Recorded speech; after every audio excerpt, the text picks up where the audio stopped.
Bismillahirrahmanirrahim. Assalamualaikum warahmatullahi wabarakatuh. Alhamdulillahi rabbil alamin. Wassalatu wassalamu ala sayyidil mursalin wa ala alihi wa sahbihi ajma'in, amma ba'd. Allahumma 'allimna ma yanfa'una wanfa'na bima 'allamtana وزدنا علما تنفعنا في الدين والدنيا والآخرة. سبحانك لا علم لنا إلا ما علمتنا إنك أنت العليم الحكيم. Hadirin sidang jamaah yang dimuliakan Allah Subhanahu wa taala, puji dan syukur marilah sama-sama senantiasa kita panjatkan kehadirat Allah atas limpahan rahmat dan nikmat yang Allah berikan kepada kita, sehingga pada subuh yang mulia ini kita masih dipertemukan oleh Allah Subhanahu wa taala dalam majelis ilmu dan di tempat yang sangat mulia ini, di rumah Allah Subhanahu wa taala. Kemudian salawat dan salam marilah sama-sama kita sanjung sajikan ke pangkuan Nabi besar baginda Nabi Muhammad sallallahu alaihi wasallam serta kepada para al dan sahabat beliau sekalian. Hadirin yang dimuliakan Allah Subhanahu wa taala, pada kesempatan kali ini kembali kita melanjutkan pengajian kita, yaitu pengajian ilmu tajwid Al-Quran ataupun ilmu tahsin Al-Quran. Bagaimana seharusnya kita membaca Al-Quran, bagaimana seharusnya kita mentartilkan Al-Quran sesuai dengan apa yang diajarkan oleh baginda Rasulullah sallallahu alaihi wasallam. Dalam membaca Al-Quran, hadirin yang dirahmati Allah Subhanahu wa taala, tentu ada rumus-rumusnya, tentu ada hal-hal yang harus kita perhatikan, dan juga tentu ada hal-hal yang kalau seandainya kita langgar itu bisa berakibat fatal kepada ataupun dalam bacaan kita. Misalnya yang paling fatal itu adalah ketika berubahnya huruf, berubah huruf daripada satu huruf ke huruf yang lain, berubah qaf kepada huruf kaf misalnya, ataupun berubah huruf ta menjadi huruf ta karena kurang tebalnya huruf ta.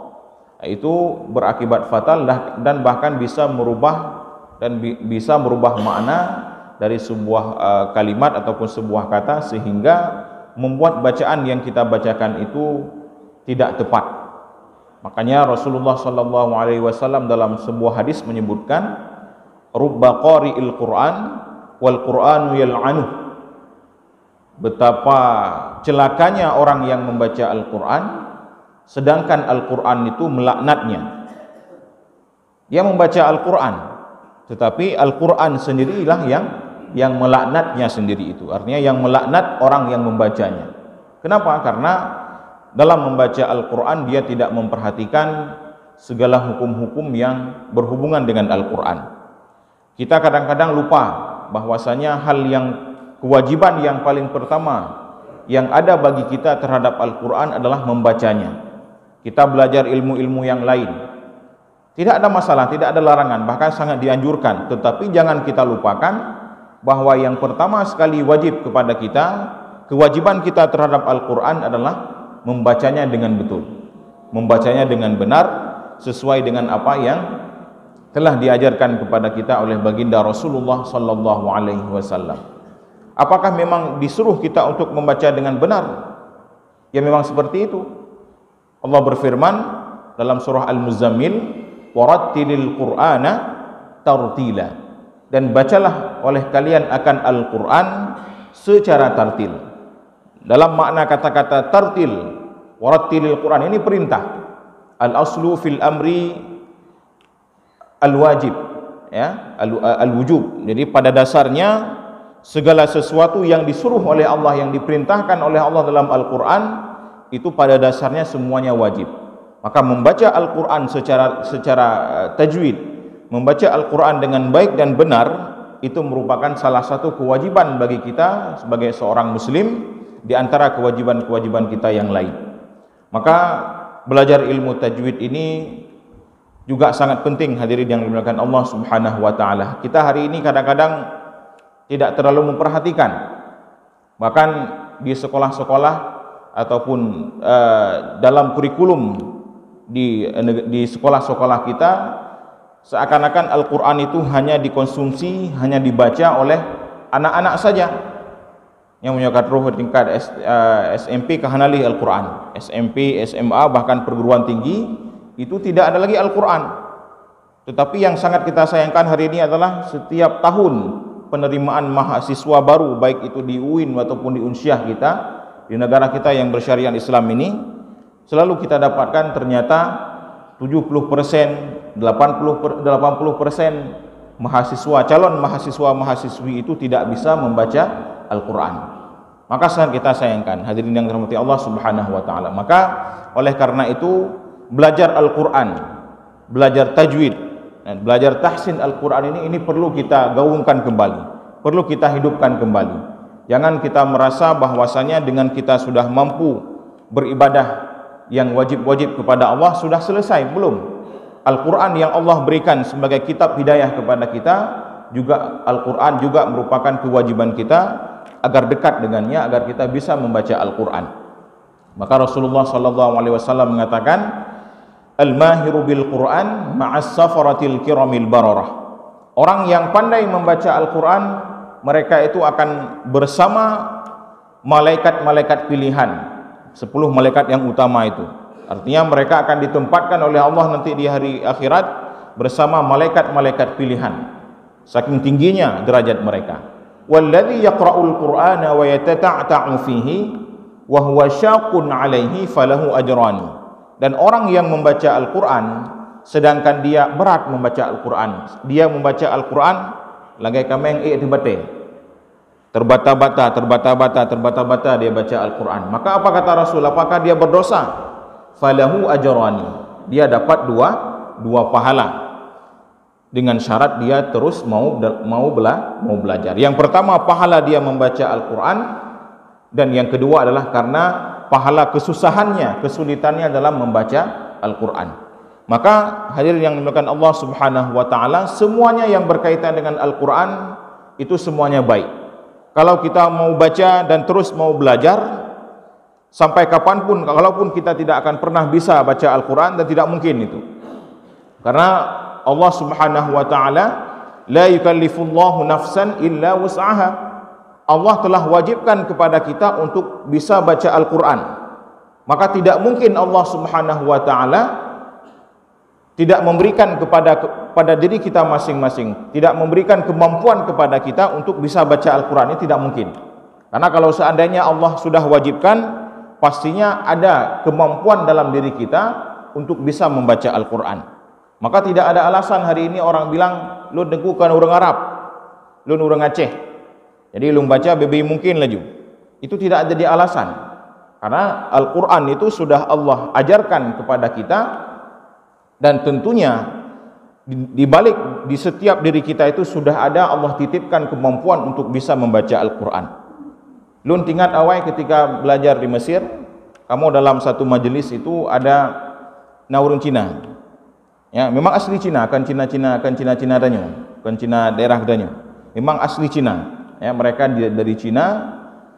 Ketika mereka datang ke tempat majelis Al-Quran, tempat kami belajar itu, bahkan sekalian dengan kami mereka masuk untuk belajar.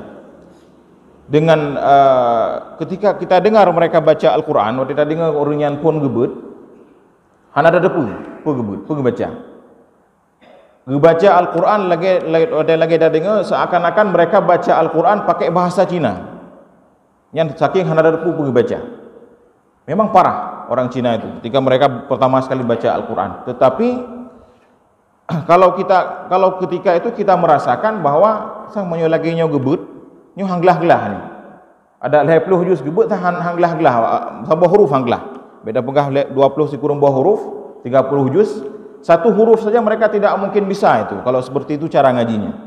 Tapi ternyata dengan kesabaran, dan memang orang Cina itu dikenal dengan kegigihan mereka luar biasa. Jadi sebulan mereka mengaji, 1 juz mereka mengaji 2 juz, ternyata bacaannya lebih daripada yang lain. Yang dari awalnya memang tidak tahu apa-apa sama sekali tentang Al-Quran, tentang cara baca Al-Quran, tapi dengan mereka, dengan proses, dengan kegigihan mereka, 1 juz 2 juz mereka baca di hadapan syekh, langsung bagus bacaannya. Nah, maka dari sinilah memang kita bisa paham bahwasanya ternyata Al-Quran itu bukan hanya punya orang Arab, tetapi Al-Quran itu adalah milik semua umat manusia. Yang penting kita mau untuk belajar dan terus belajar. Maka hadirin yang dimuliakan Allah Subhanahu wa taala, kita hari ini kembali kita lihat diri kita masing-masing. Bagaimana bacaan Al-Quran kita? Bagaimana tilawah kita? Jangan kita fikir dulu untuk menghafal. Karena menghafal itu kalau tanpa adanya bacaan yang bagus, tidak ada gunanya. Maka hari ini kita sayangkan adalah ada beberapa sekolah ataupun beberapa tempat-tempat menghafal Quran itu yang hanya menghafalkan saja, pahfai mental, tapi tidak pernah ada tahsin namanya, tidak ada pernah pengajaran terhadap ilmu tajwid. Padahal yang dituntut kita bukan menghafal. Menghafal itu nomor sekian. Yang pertama sekali wajib adalah membaca dengan benar. Kalau sudah pas bacaan, ba'ta hafai mudah. Nya menyohanap bacaan mentang culacak lo katanya, baca Quran. Terbata-bata kita baca Al-Quran. Bagaimana kita hafal? Maka susah kita menghafalnya. Makanya yang paling penting adalah bagaimana kita didik anak-anak kita didik generasi kita, bahkan kita juga sendiri bagaimana kita membaca Al-Quran dengan benar dulu. Sesudah itu baru kemudian kita melangkah kepada tafsir, kepada tahfiz dan seterusnya yang berhubungan dengan Al-Quran. Maka hadirin yang dimuliakan Allah Subhanahu wa taala, insyaallah terus kita latih diri kita. Yang penting kata Imam Al-Jazari dalam kitab beliau, apa kunci kita bisa baca Al-Quran? Wa laisa bainahu wa baina tarkihi illa riyadhatum ri'in bi faqihi. Itu dalam kitab beliau yang terkenal dengan ilmu tajwid. Apa perbedaan antara orang bisa dan tidak bisa? Antara orang yang bagus bacaan dengan tidak bagus. Kata Imam Al-Jazari adalah tidak ada perbedaan antara orang yang bagus dengan tidak bagus bacaannya illa riyadhatum ri'in bi faqihi, kecuali dengan sering-seringnya dia melatih mulutnya. Sering-sering latihan olahraga mulut. Olahraga kan cuma fisik mentang, kan cuma badan mentang, tetapi juga kita olahraga mulut. Bagaimana kita baca huruf-huruf A, I, U, setiap huruf kita latih. Dan bagaimana huruf itu ketika dia bertemu dengan huruf yang lain. Nah, jadi itulah beberapa hal yang harus kita latih terus agar bacaan kita makin bagus. Jadi yang penting adalah olahraga mulut. Hadirin yang dimuliakan Allah Subhanahu wa taala, hari ini kembali kita lanjutkan materi kita yang sudah sampai pada minggu kemarin berhubungan dengan idgham mutajanisain. Kita ulang sedikit bahwasanya huruf-huruf hijaiyah, ada 29 huruf hijaiyah itu, kalau dia saling bertemu antara satu huruf dengan huruf yang lain, nah, itu ada 4 kejadian. Ya, ada 4 kejadian. Artinya ada 4 bentuk dia bertemunya. Yang pertama adalah ada bertemunya 2 huruf hijaiyah yang sama-sama huruf tersebut, sama makhraj, sama sifat. Merumpuk dal dengan dal, merumpuk ta dengan ta, merumpuk za dengan za, ya, merumpuk po dengan po, merumpuk sad dengan sad, itu sama namanya. Itu bentuk yang pertama. Bentuk yang kedua adalah bertemunya 2 huruf dalam Al-Quran, huruf hijaiyah, itu hurufnya sama makhraj beda sifat. Ya, kalau yang pertama tadi disebut dengan idgham mutamathilain, yang kedua disebut dengan idgham mutajanisain. Mutajanisain namanya, ya, yang kedua ini. Jadi berbeda dia. Artinya beda huruf tetapi sama sifatnya. Kiban contoh, lagi huruf za merumpuk dengan huruf wa. Ya, huruf ta merumpuk dengan huruf wa. Huruf ta dengan ta. Basaqta berada baca. Idzalamtum. Zal dengan wa. Idzalamtum. Beberapa huruf yang lain juga. Itu namanya sama makhraj tapi beda sifatnya.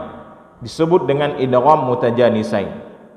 Yang ketiga adalah ketika 2 huruf bertemu dan ternyata di antara 2 huruf tersebut tidak memiliki kesamaan. Tidak sama dari segi makhraj, tempat keluar, dan tidak memiliki kesamaan pada sifat. Tetapi Ya, tetapi kedua-dua huruf ini ada kedekatan dari segi makhraj. Walaupun mereka berbeda makhraj, tetapi dekat. Ya, dekat makhrajnya. Kiban dekat. Lagi kita baca ta dengan sa. Ya. Kenapa dekat? Karena ta itu di belakang gigi. Ujung lidah di belakang gigi kalau ta. Sedangkan sa itu di bawah sedikit, di bawah gigi.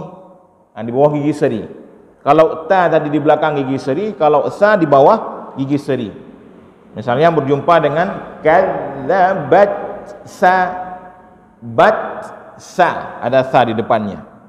Ataupun bertemunya huruf qaf dengan ka. Ya, huruf qaf dengan kaf, keh. Qa, ka. Secara makhraj tidak sama mereka. Sifat tidak ada yang sama juga.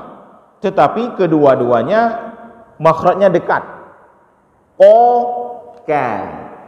Qa, ka. Ataupun satu lagi adalah contohnya huruf lam dan ra. Wa qul rabbi. Ya, lam dengan ra. Nah, itu dalam pendapat yang lain nanti, walaupun ada sebagian yang memasukkannya ke dalam idgham mutajanisain. Nah, yang ketiga ini disebut dengan idgham mutaqaribain. Ya, mutaqaribain dari kata-kata qarib, dekat. Jadi yang pertama tadi yang sama makhraj sama sifat namanya idgham mutamatsilain. Yang kedua yang sama makhraj beda sifat namanya idgham mutajanisain. Yang ketiga yang beda makhraj beda sifat tapi hurufnya dekat disebut dengan idgham mutaqaribain. Dan yang terakhir itu bukan idgham, namanya mutabaidan. Ya, mutabaidan itu apa? Ketika dua huruf yang tidak ada hubungan apa-apa, tidak ada hubungan apa-apa, tidak ada kedekatan, tidak ada sama makhraj, tidak ada beda, tidak ada sama sifat, maka itu disebut dengan mutabaidan. Dua huruf yang bertemu yang tidak ada, yang sama-sama jauh. Huruf A merupak dengan huruf Ba. Maka hana siapa-siapa lain ada baca lagi biasa aja. Sukunkan hamzah, baca ba seperti biasa. Itu namanya mutabaidan, dan itu tidak dibahas dalam idgham karena dia tidak masuk, tidak kita masukkan ketika mereka bertemu, tidak dimasukkan. Tetapi hanya kita sebutkan saja bahwa ada juga huruf-huruf yang bertemu yang ke antara dua huruf tersebut tidak ada hubungan sama sekali. Nah, kita kembali lagi. Idgham mutamatsilain, mutajanisain, mutaqaribain dan mutabaidan. Kita kemarin sudah jelaskan sampai kepada mutajanisain dan kita sudah sebutkan contoh-contohnya. Dan semua yang ada dalam Al-Qur'an ternyata ada 8 tempat ataupun 8 kata dalam Al-Qur'an yang merupakan idgham mutajanisain yang dibaca nanti dimasukkan terus, diidghamkan. Nah, sekarang kita lihat kepada idgham mutaqaribain yang sama-sama dekat. Ini juga kita ambil contohnya dalam Al-Qur'an. Nah, sebelum kita jelaskan ya, ternyata dalam masalah idgham mutaqaribain ini ada dua bentuk, ada dua bagian. Ada bagian yang boleh kita masukkan, kita idghamkan, dan ada bagian-bagian, ada beberapa tempat juga yang tidak boleh dimasukkan. Ada tempat yang boleh langsung kita masukkan hurufnya, ada tempat-tempat yang harus kita pisahkan.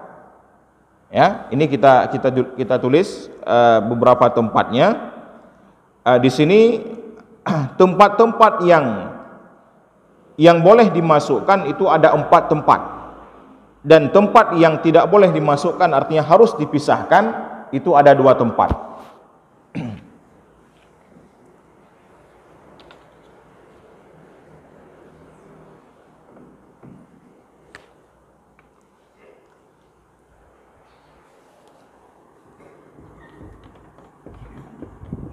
Idgham mutaqaribain.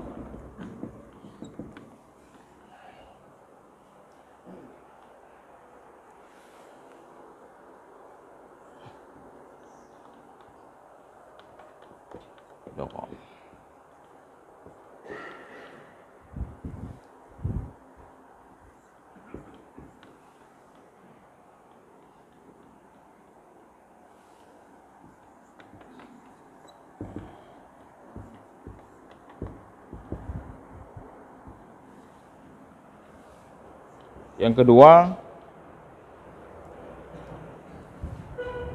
qaf ke dalam kaf, ya.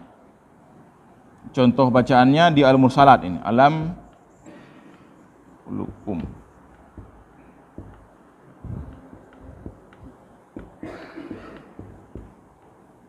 Alam nakhluqkum. Ketiga, semua lam syamsiah.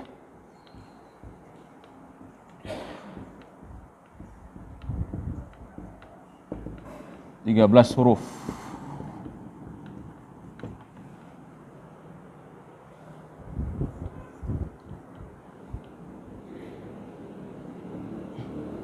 Nun sukun dan tanwin bertemu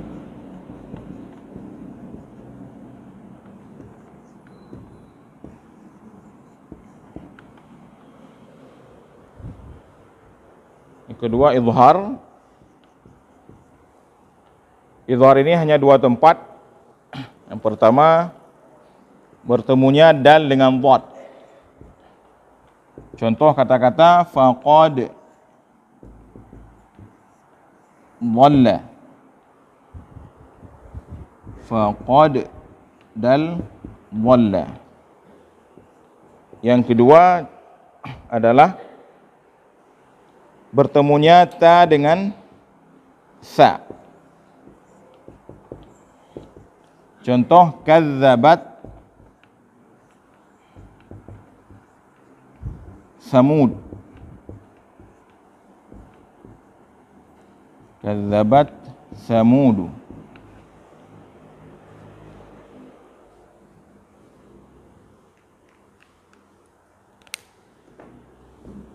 Nah, sama-sama kita perhatikan. Ini seperti yang tadi kita sampaikan adalah idgham mutaqaribain. Artinya secara makhraj dan sifat tidak ada kesamaan sama sekali, tetapi ada kedekatan, ya. Antara huruf ini dengan huruf ini punya kedekatan. Ini juga sama. Dal dengan dhad, ta dengan sa. Nah, seperti yang tadi kita sampaikan, ternyata ya, kalau huruf-huruf itu yang berdekatan, berjumpa, bertemu, itu ada dua macam. Ada tempat-tempat yang nantinya boleh kita masukkan terus. Apa arti kita masukkan? Huruf yang pertama hilang dan langsung masuk ke huruf yang kedua. Itu namanya idgham. Artinya memasukkan. Dan yang kedua adalah izhar. Apa itu izhar? Kita perjelas. Huruf yang pertama jelas, huruf yang kedua juga dibaca jelas. Artinya tidak boleh digabung-gabung dua, tidak boleh. Nah, makanya kalau idgham tadi digabung, izhar itu dipisahkan. Nah, kita perhatikan sekarang. Yang pertama adalah kita lihat dulu tempat-tempat yang boleh digabung. Ya, yang boleh keduanya kalau bertemu dua huruf ini, maka langsung digabungkan dua-duanya. Pertama, bertemunya lam dengan huruf ra. Bertemunya lam dengan ra. Kenapa kita gabung di sini? Kenapa bisa kita katakan dua huruf ini dekat? Kalau kita lihat secara makhraj, kita ulangi lagi pelajaran kita. Lam dan ra itu adalah dua huruf yang sama-sama keluar dari ujung lidah, bertemu dengan langit-langit. Sudah agak ke depan dia. Kalau lam sudah agak ke depan. Sedangkan huruf ra itu langit-langit kita sudah menyentuh belakang gigi seri, Pak. Sudah menyentuh gusi. Ya, coba kita baca la. La. Terasa lidah kita bertemu dengan langit-langit.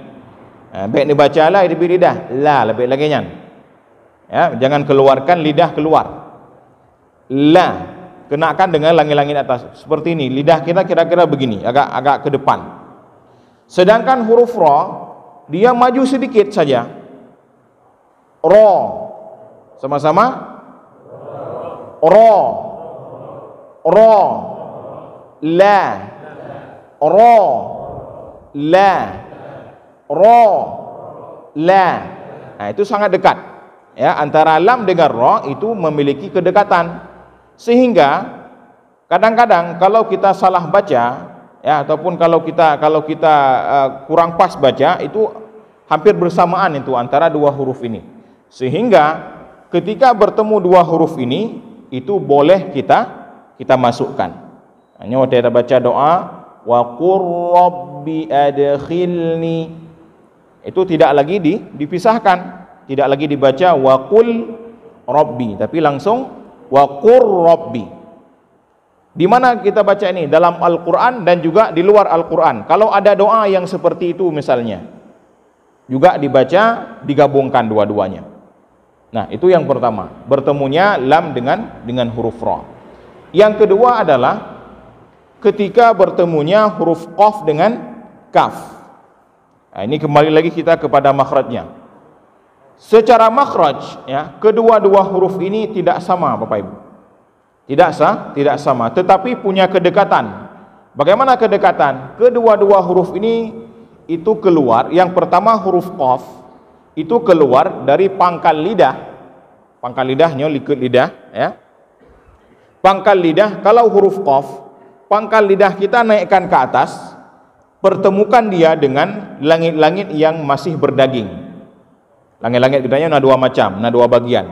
Nah, yang mentang masuk likud, yang agak tebal becut, dan yang sudah di depan itu sudah tulang itu. Kalau yang di atas lidah itu sudah bertulang, itu namanya langit-langit sudah bertulang dan agak tipis dia bacaannya. Maka kalau pangkal lidah kita angkat dan kena dia dengan bagian langit-langit yang masih berdaging, itu akan keluar huruf qaf. Kita baca qa,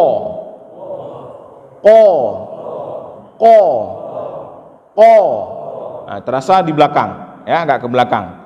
Kita baca kaf, maju ke depan sedikit. Ka, o, ka, o, ka, o. Nah, itu beda-beda sedikit, beda tipis saja dia. O di belakang, kaf di depan. Nah, itu bedanya, ya.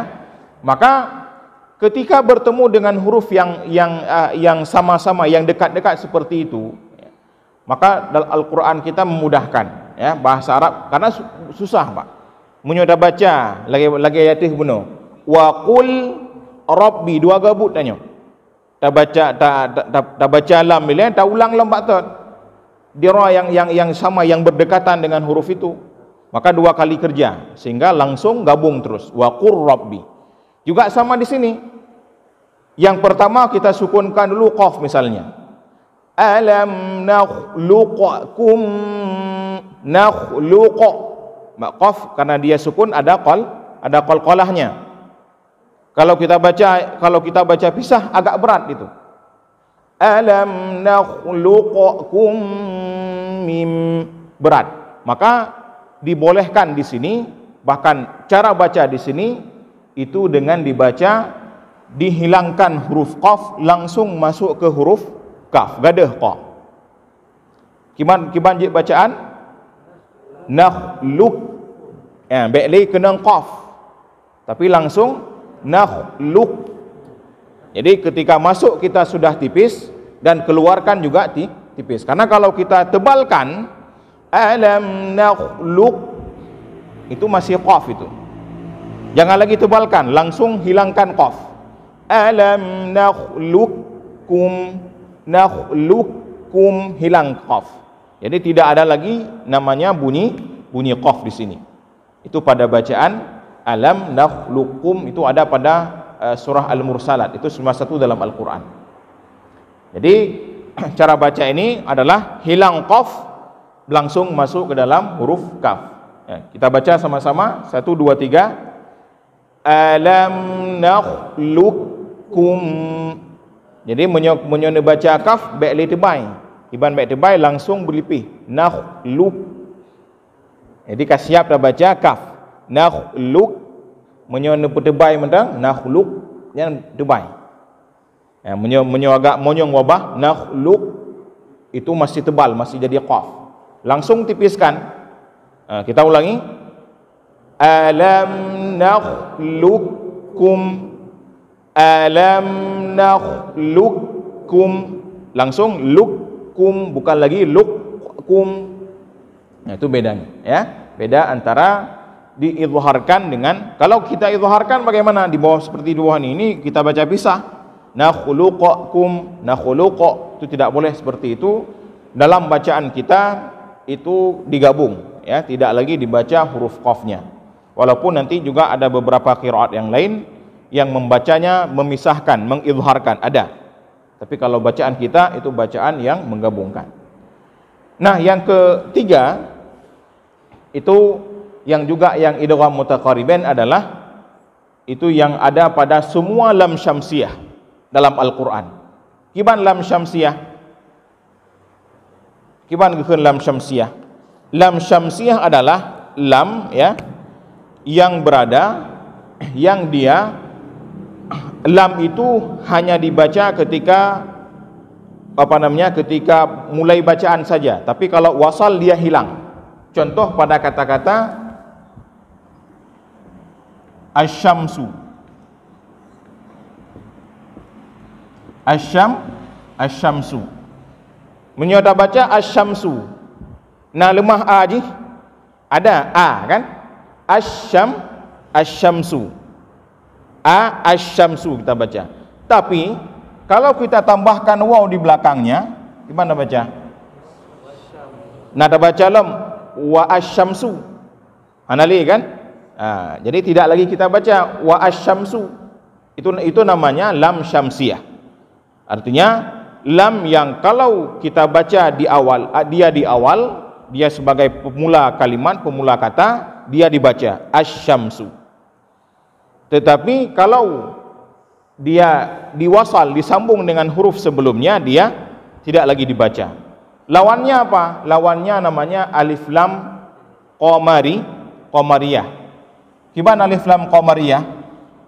Contoh pada bacaan al-qamaru. Al-qamaru. Al-qamaru dalam keadaan dia sendiri, al-qamaru. Alif lamnya dibaca. Dan kalau seandainya dia ditambahkan huruf sebelumnya, apakah akan hilang al itu? Tidak akan hilang, tetap dibaca juga. Itulah bedanya. Kalau lam syamsiyah tadi, ya, kalau dibaca sendiri lam, alif lam ini nampak. Tapi kalau disambungkan dengan waw maka dia hilang. Kalau al-qamar, apakah dia dibaca sendiri ataupun disambung dengan waw, itu kedua-duanya hilang. Kedua-duanya tetap ada. Al-qamar dengan wal-qamar sama. Tapi kalau di atas asyamsu dengan wasyamsu, tidak dibaca wa asyamsu. Nah, itu bedanya, ya. Jadi semua huruf-huruf alif lam syamsiyah dalam Al-Qur'an, ya, itu semuanya juga sama. Artinya diidghamkan. Kenapa diidghamkan ini? Alif lam ini tidak lagi dibaca, tapi sudah masuk ke dalam huruf shin. Kalau di alif lam qamariyah itu tidak masuk ke semari. Jadi alif lam yang ada ini ketika disambung, maka masukkan alif lam ini ke dalam huruf shin sehingga huruf alif lam itu hilang. Hanali kita baca wa asyamsu, tapi langsung wasyamsu. Nah, itu dia yang dimaksud dengan huruf alif lam. Ya, ada 13 huruf nanti, ya. Ada 13 huruf yang semuanya itu dibaca dengan alif lam syamsiyah. Nanti akan kita jelaskan ketika sampai kepada pembahasan tentang ini. Kemudian yang terakhir, yang keempat adalah yang juga dimasukkan itu nun sukun dan tanwin apabila bertemu dengan huruf-huruf idgham mandum. Ya, huruf-huruf idgham. Bahkan yarmuluna nyo singkatan, ya, yarmuluna nyo singkatan. Bahkan singkatan idgham itu ada dua nanti kan, ada idgham bi gunnah, ada bila gunnah. Contoh idgham bi gunnah, ya bi gunnah, mim bi gunnah, waw bi gunnah, nun bi gunnah. Sedangkan ra dengan lam itu bila gunnah. Jadi kata-kata yarmuluna nyo kan menggabung mandum huruf-huruf idgham.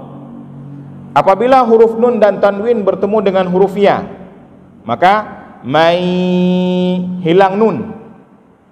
Tidak lagi kita baca man ya'mal, tapi hilangkan nun. Mai bertemu huruf nun ataupun tanwin dengan ra. Contoh mil ladun. Mil bacaan dia min ladunhu. Maka hilang nun langsung masuk ke lam. Mil ladun. Mim juga sama, bertemunya nun dengan mim. Amma sama hilang nun anma dasarnya. Jadikan langsung amma, hilang nunnya. Lam juga demikian. Ya, lam huruf ra juga seperti itu. Misalnya mir rabbihim, min rabbihim dibaca mir rabbihim. Waw juga demikian. Lagi contoh bacaan, ya, mi waraihim, miu tidak lagi dibaca minwa, tapi miu langsung hilang nun.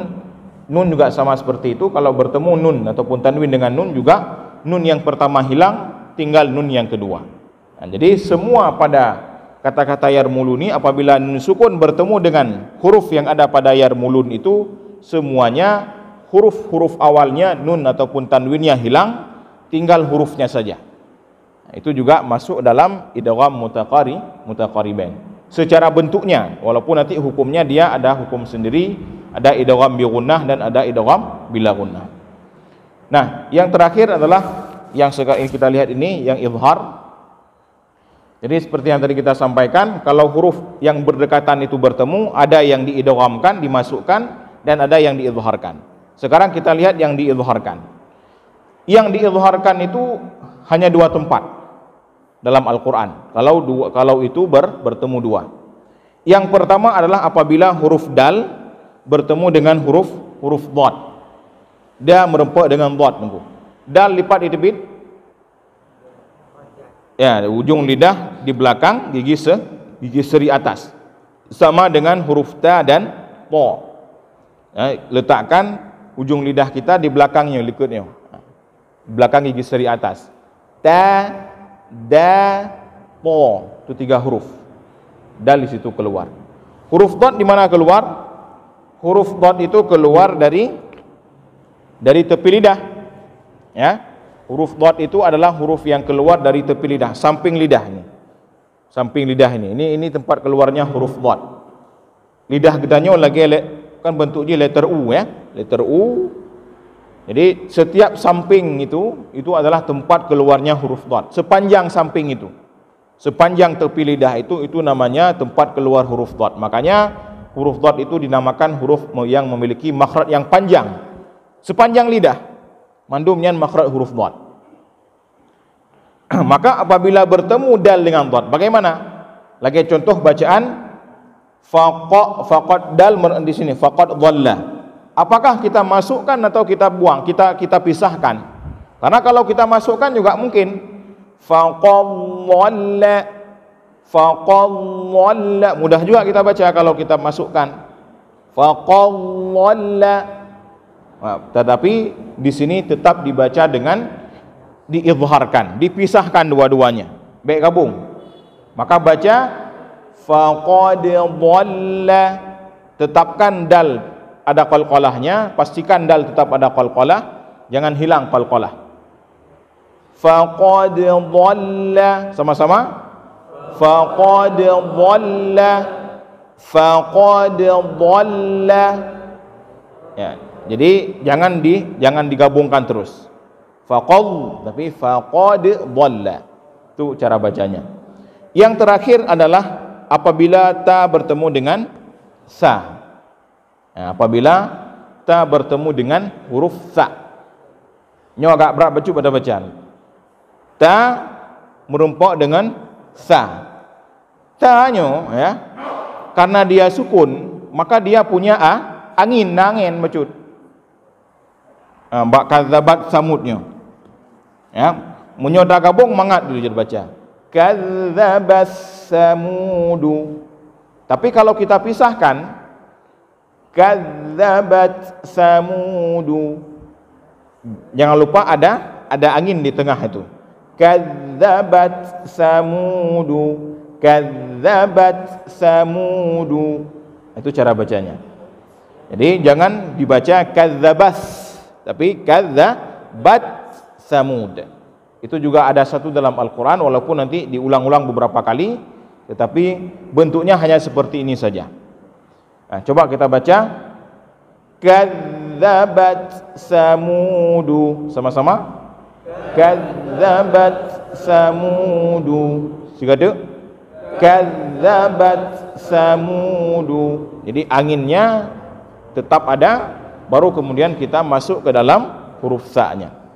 Bat-sa, kadzabat-sa. Ini dalam surah Asy-Syams ada ini, ya. Ada surah Asy-Syams ada, makanya ini ketika dibaca jangan digabungkan ataupun jangan hilang angin bakta.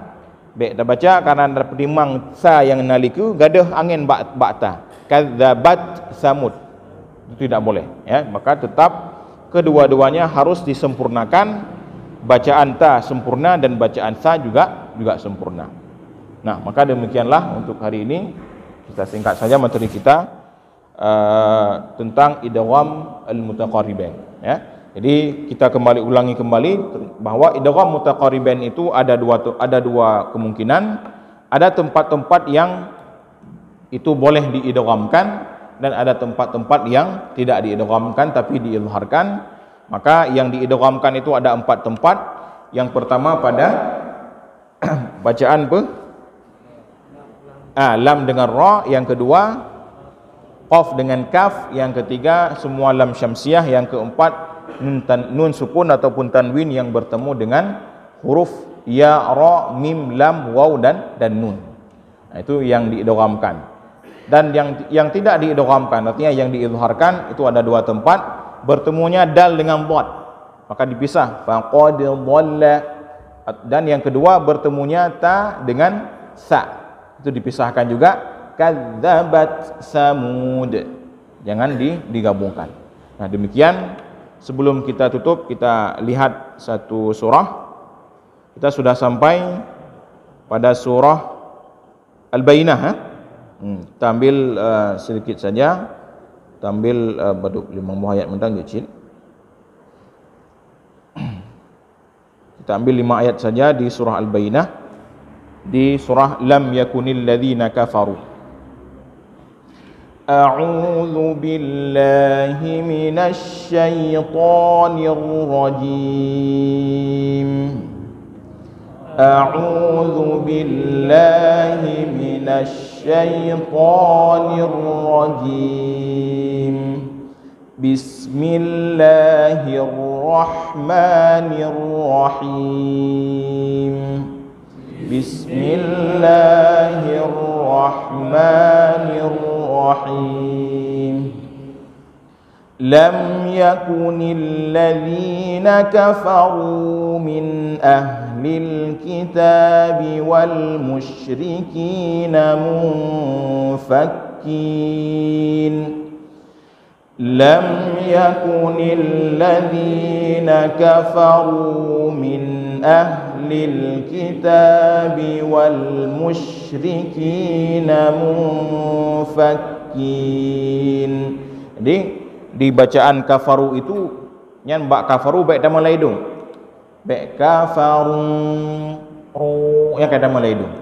Ya, fokuskan dengan mulut saja.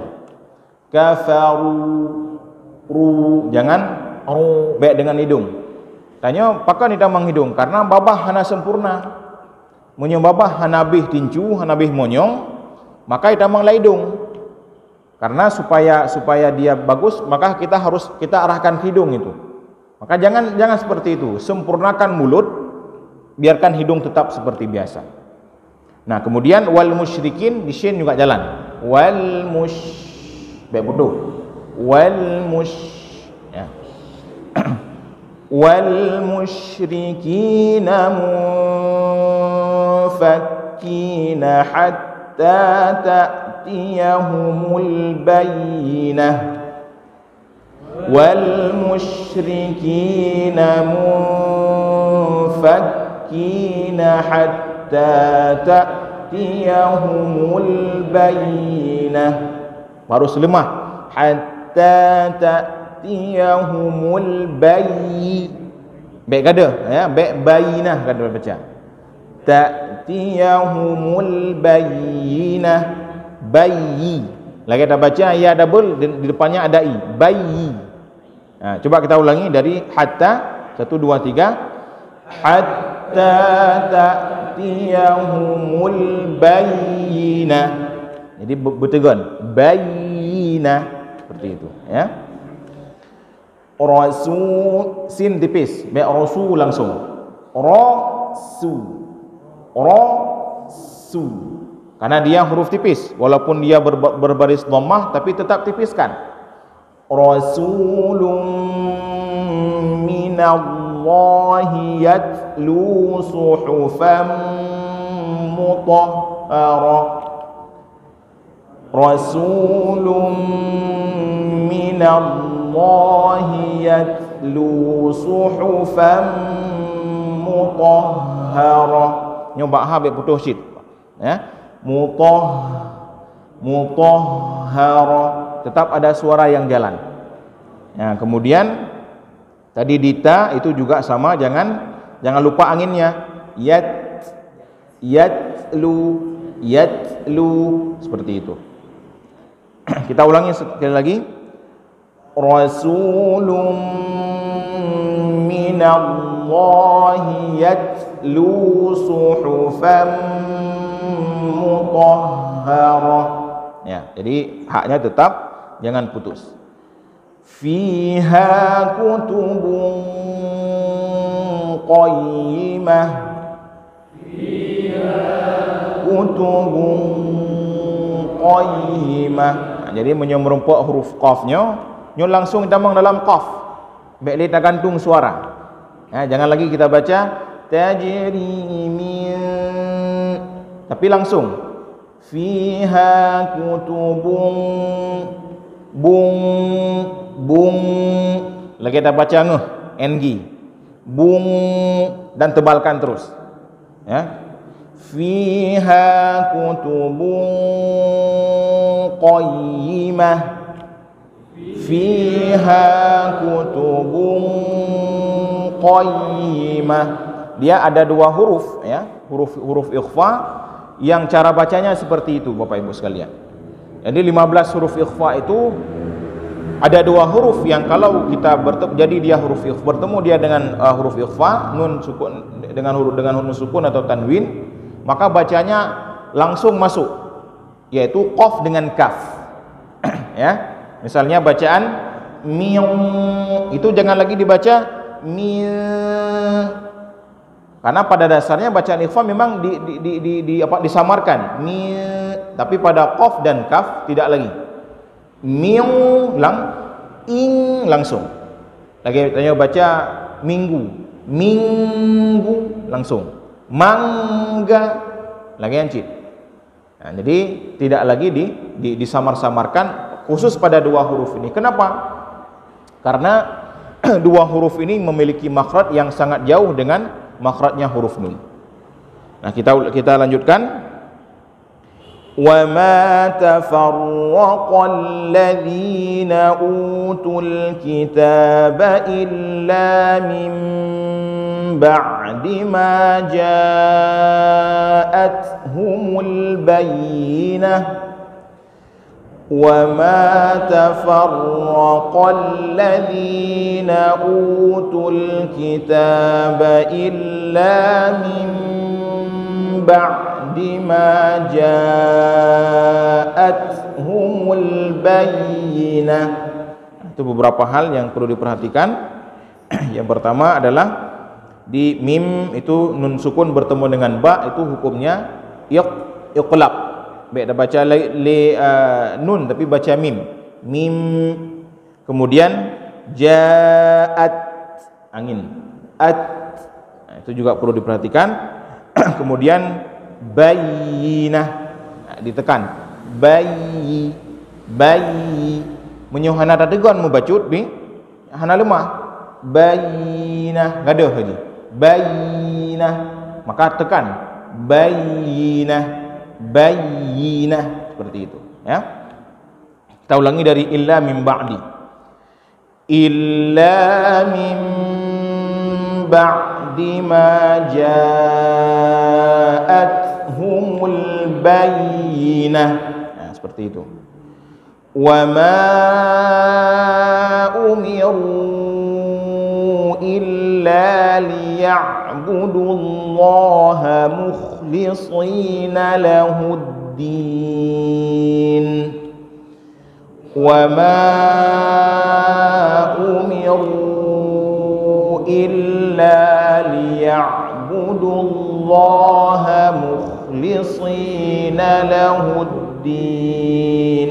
Ya, diumiru buno nyan baik sampai cit idamang laidung tu. Katanya kamangat menyo kawau nya kalau hidung ju. Wa ma umiru nya kalau hidung. Maka fokuskan dengan mulut saja. Wa ma umiru sama, tapi kalau masuk ke hidung wa ma umiru ada bunyi hidung. Nah, jadi fokuskan dengan mulut saja, jangan masuk ke hidung. Hunafa'a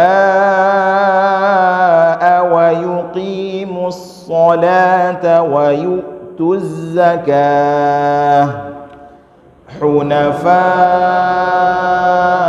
wa yuqimus salata wa yu'tuz zakah. Itu dia qaf wa yuqi yang baik terbaik dah. Baik takluk habis gini. Wa yuqi lagi yang baik lagi nya. Karena dia fokus posisinya di sini dalam keadaan kasrah baris bawah. Maka jangan terlalu ditekan. Wa yuqi qi tetap tebal tapi jangan ditekan. Wa dzalika dinul qayyimah. Wa dzalika dinul qayyimah. Shadaqallahul azim. Nah, selesai untuk hari ini kita sudah praktekkan surah Al-Bayyinah ya.